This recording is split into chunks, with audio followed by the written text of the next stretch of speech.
زندگی کی خوبصورتی اسی میں ہے کہ آپ کی وجہ سے آپ کے ارد گرد لوگوں کے چہرے پر مسکراہٹ پھیلی رہے۔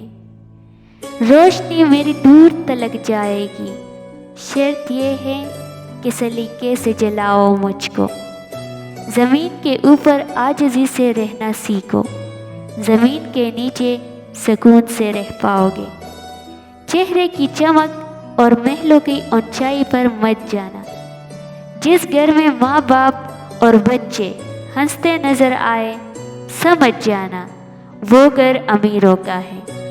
جب آپ سے کوئی مدد مانگے تو یہ سوچ لے اس نے آپ سے پہلے اپنے رب سے مدد مانگی تھی اور رب نے اسے آپ کا پتہ دیا۔ ہمیشہ قصور تربیت کا نہیں ہوتا، کچھ رنگ صحبتوں کے بھی چڑھتے ہیں۔ ادھوری باتیں اور ادھورے جملے سن کر اپنی مرضی کی داستانیں تخلیق کرنے والے لوگ ہمیشہ ہی دکھ اٹھاتے ہیں۔ سب سے بڑا فتنہ مال ہے، جس کے پیچھے لوگ ہر رشتے کی اہمیت کو نظر انداز کر دیتے ہیں۔ احساس پر محیط لفظوں کے دائروں میں مگر زندگی تو تھی۔ انسان کا سب سے بہترین دوست اللہ ہی ہے۔ بہت جلد مان بھی جاتا ہے، پرانے باتیں یاد نہیں کرواتا، اپنے پاس سے کبھی مایوس نہیں لوٹاتا۔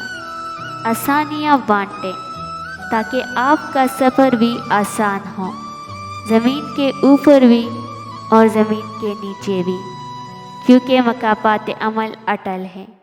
اگر آپ سنی سنائی پر فوراً یقین کر لیتے ہیں تو اپنے کان اور زبان بند اور آنکھیں اور دماغ کھلے رکھیں۔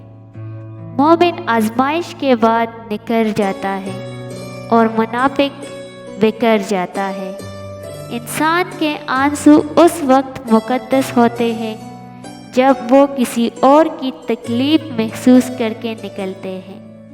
اپنے رب سے اپنی خطاؤں کی معافی مانگتے رہا کرو، کیونکہ زندگی موقع کم اور دھوکہ زیادہ دیتی ہے۔ زندگی کو خوبصورت بنانے کے لیے سب کو ساتھ لے کر چلنا پڑتا ہے، جبکہ اسے کامیاب بنانے کے لیے اکیلے ہی جدوجہد کرنا پڑتی ہے۔ بے شک قرآن مجید دلوں کا سکون ہے اور ہماری ہر الجھن کا واحد حل ہے۔ ہماری زندگی میں کچھ لوگ جگنوں کی طرح ہوتے ہیں جو ہمیشہ جلتے رہتے ہیں۔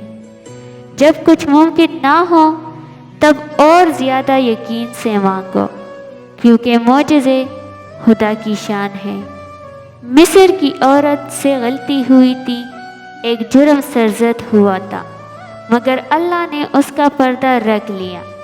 اس کا فعل تو بتایا مگر نام نہیں، اور جس چیز کا پردہ اللہ رکھے وہ کھل نہیں سکتا۔